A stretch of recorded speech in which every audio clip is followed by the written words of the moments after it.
I'm starting a brand new mini-series where I'm going to be putting the P.u.n.k engine into other archetypes to see if it still works as a good plug-in engine. I mean, post-banless with no Halq or anything, or Chaos Ruler. Let's see if it's still viable. Alright, so I just played P.u.n.k Adamancipator at locals, and, well, here's the main engine without the P.u.n.k cards, because I'm going to talk more in depth about those. Because I'm really trying to see if the P.u.n.k engine's even, like, viable after this post-banless, you know? Since, you know, they got rid of Chaos Ruler and Halq. So, I mean, Adamancipator's already dead without Halq. I mean, the card was just the best card for it. But, let's see. At locals, game 1, I went against Runic, Branded, Slifer, that new like combo line with that new trap card. I went first, set up a board. I couldn't crack it, so I got that one. Then they went first, set up their board and everything, but I don't think they had Runic found, so it was really just like a Branded board. So, plus Slifer in the trap. So I draw special summon Analyzer, and then they activate the trap. So I get to draw one, and then since it was around field, Slifer's effect didn't kill her or whatever. So then I excavate into one of these guys in defense, and since I have 0 attack, it can't actually like lose its attack to die. Funny enough. So I got to draw another card, so I'm up 7 cards already, and I only used 1 card on the field. So then I just break their board and beat them. I just make wrap tight and just bounce their board back, and then just, you know, OTK. Game 2, Rika's Sun Avalon. I went first. I won the dice roll again. Set up a nice board. You know, everything was looking good. I actually saw the P.u.n.k engine too, which was good, because I didn't see it a lot, if I'm being honest. Yeah, I made a board. I get Dark Ruler Raigeki. Just lose the board, can't do anything about it. So then I lose game 1. I know he's on Dark Ruler Raigeki. So then I make him go first. I put in Lightning Storm, Cosmic, because I know like the spells in the back and all that, you know. And I was like, okay, I put in Nib. I was like, I'm just gonna draw 2 of these cards and, you know, just blow them out like they did to me. So I have Nib, and I'm holding Nib for so long. I guess he didn't have like the best hand, because he ended up making the level 4, and I was like, okay, well, he still has a normal summon, so it was like scary to me, so I never nibbed. But then they normal summoned that monster where if you control another plant, you can't special summon, so then that instantly just kills my nib. So then I'm like, well, crap, I misplayed. And then you set 3, and then I passed. So then it's my turn. I'm like, okay, I can't special summon because of this guy, and it's 1800. I'll put a picture of it in editing. But yeah, so there's 1800 beat stick, and I'm sitting here. I have Researcher, Analyzer, and Seeker all in my hand, plus I think I had one of the rock monsters, and I was like, okay, the only thing I have in my deck that can clear this is Kokimiro. So I just passed for like 2 turns, just set past just like the crystals I had in hand or whatever. I finally drawn to Kokimiro. I guess they still never drew into anything either. So I'm down at like 3,000 life points because I got punched twice or something. And I normal summon Kokimiro, and I know I just need to go battle phase and attack over this thing. But he has the bounce guy, so he pays to try and bounce it. I negate Destroy with Kokimiro. But then I forgot to reread the special summon card where it says you only can't special summon if he controls another plant monster. So I had Analyzer, Seeker, and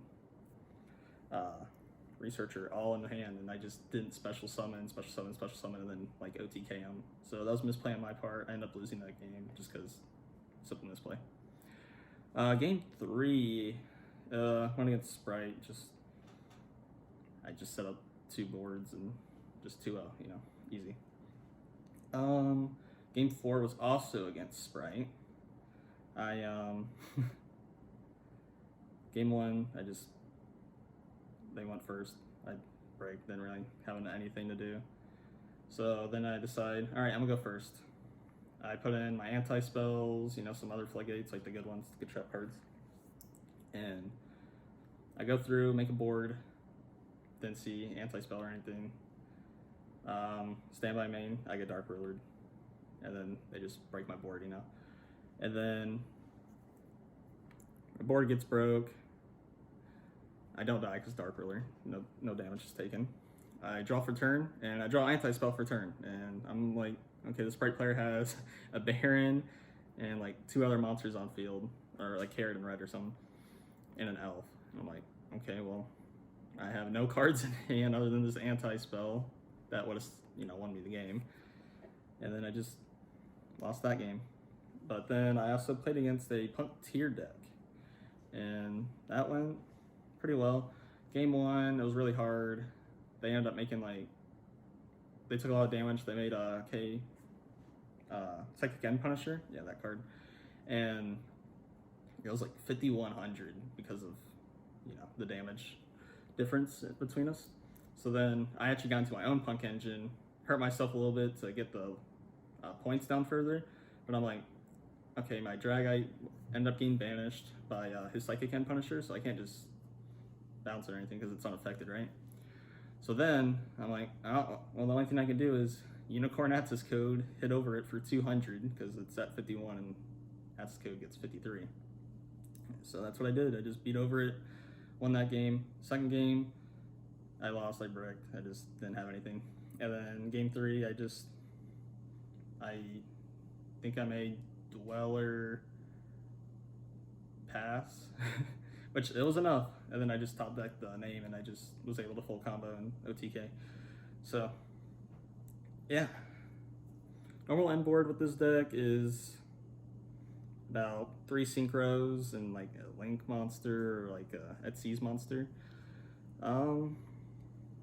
Yeah, I mean, overall the deck was average, I'd say. How would I rate Punk in the deck though? Let's see, I was playing 3 E-Telly in the deck, 3 Xiamen, I was playing 2 Deer Note, and then I was supposed to play 3 P.u.n.k, but I forgot to put the 3rd one in there. I played 2 Deer Note because of its graveyard effect to bring out like a P.u.n.k or something if it leads the field. That way I can easily make a Psychic End Punisher if I needed to, like on turn 3 or if there is a turn 3, 3 or 4, depending on if I went first or second.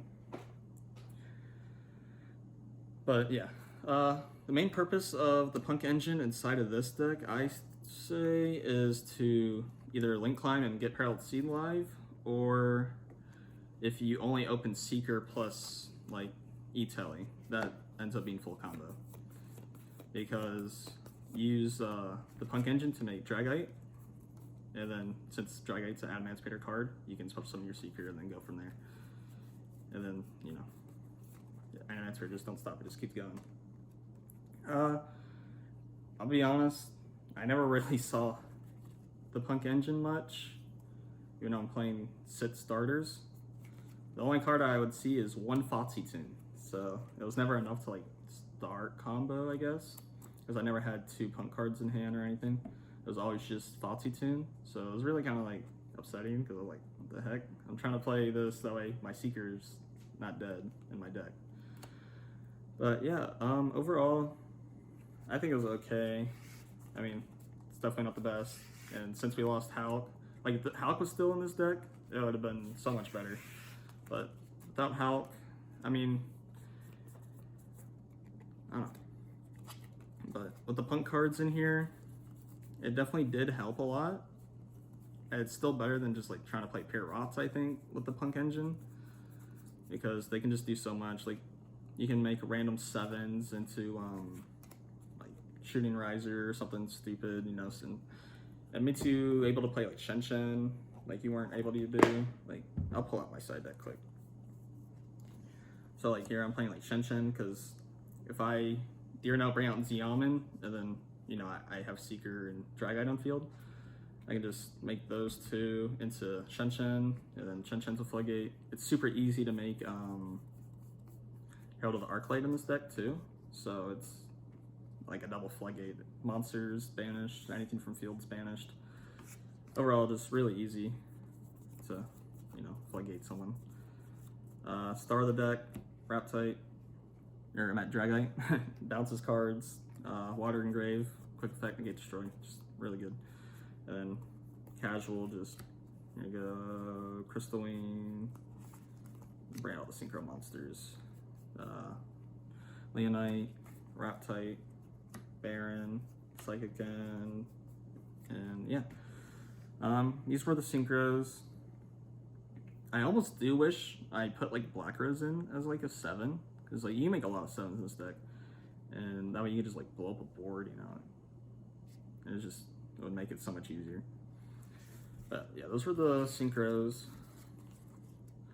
And then we had IP, Underworld God, or not Underworld Goddess, Appaloosa the Goddess, Atsis Code, Almirage, Unicorn for the Link monsters. And then just the 2, you know, Abyss Dweller and Going Green as the Dead Seas.